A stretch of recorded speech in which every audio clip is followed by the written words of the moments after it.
Halo semuanya, jadi di bab ini kita mau ngebahas tentang struktur dasar algoritma. Yuk langsung aja.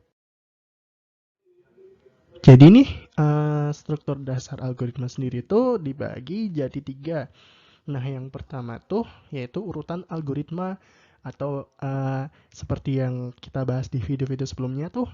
Jadi setiap algoritma itu kan memiliki urutan atau langkah-langkah pengerjaan menyelesaikan suatu persoalan. Nah, kalau yang kedua nih ada pemilihan. Pemilihan itu gimana? Jadi misalkan nih dari langkah 1, 2, 3, 4 kita tuh sebenarnya bisa memilih nih mau dari langkah 1 menuju ke langkah 2 atau dari langkah 1 mau menuju ke langkah yang 3. Nah, ini nanti disebutnya dengan if else. Terus yang ketiga ada perulangan. Nah, kalau perulangan ini tuh jadi setiap langkah-langkah seperti urutan algoritma ini tuh sebenarnya bisa diulang-ulang dengan melakukan perulangan. Jadi misalkan gini nih, dari langkah pertama, terus langkah kedua, langkah ketiga. Nah, gini misalkan kita ingin melakukan ini lagi, jadi kita bisa kembali ke langkah sebelumnya. Dan begitu seterusnya. Nah, untuk lebih jelasnya lagi nih, kita mau nonton video nih yang mengenai urutan algoritma. Oke, untuk latihan sendiri, teman-teman nih bisa ngebuka di code.org/hoc.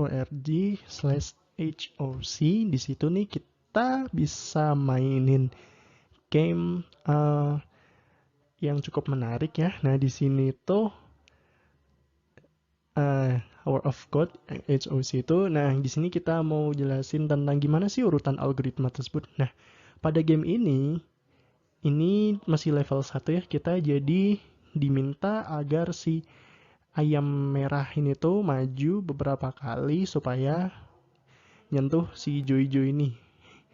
Nah, di sini ini ada algoritma yang kita bisa lakuin yaitu kan maju 2 kali ya. Nah, ini kita bisa tambahin move forward 2 kali. Atau di sini bisa kita lihat ini merupakan urutan algoritma yang bisa digunakan. Nah, seperti itu kira-kira. Kemudian, selanjutnya itu pemilihan. Nah, kalau pemilihan ini, contohnya nih yaitu if else. Jadi misalkan nih, if nilai ini merupakan contoh dari penilaian mahasiswa ya. Jadi misalkan if nilai lebih dari 90 dan nilainya A. Terus misalkan if cinta dia dan lamar ke orang tuanya. Waduh. Nah, ini tuh jadi penggunaan if else itu sendiri kayak itu selanjutnya nih misalkan dia strukturnya itu jadi misalkan if kondisi 1 laku maka lakukanlah aksi 1. Kemudian jika else if kondisi 2 maka lakukanlah aksi 2. Jadi ini sendiri itu merupakan sintaks algoritma dari if else itu sendiri. Terus yang terakhir nih ini jadi kalau misalkan ada beberapa ya, misalkan if kondisi 1 tuh kita menginginkan aksi 1. Terus if kondisi 2 kita menginginkan aksi 2. Terus yang lainnya nih kalau tidak memenuhi semua kondisi tersebut maka dia akan masuk ke else. Jadi dia nanti terakhir akan melakukan aksi 3. Jadi ini contohnya misalkan if nilai lebih dari 90 maka nilainya A. Nah, selain dari itu, maka nilainya B. Waduh, enak banget nih kalau mahasiswa kayak gitu. Terus selanjutnya misalkan nih, if nilai lebih dari 90, maka nilainya A. Else nilainya 70 dan 90, maka nilainya B. Nah, ini merupakan contoh lain ya. Kalau tadi kan kalau selain nilainya lebih dari 90 maka dapat B. Nah, kalau ini dibedakan lagi yaitu kalau misalkan nilainya lebih dari 90 maka nilainya A.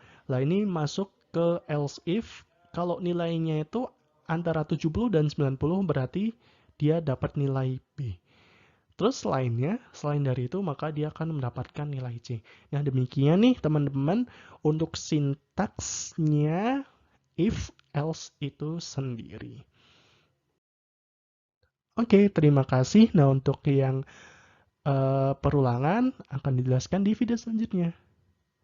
Selamat belajar.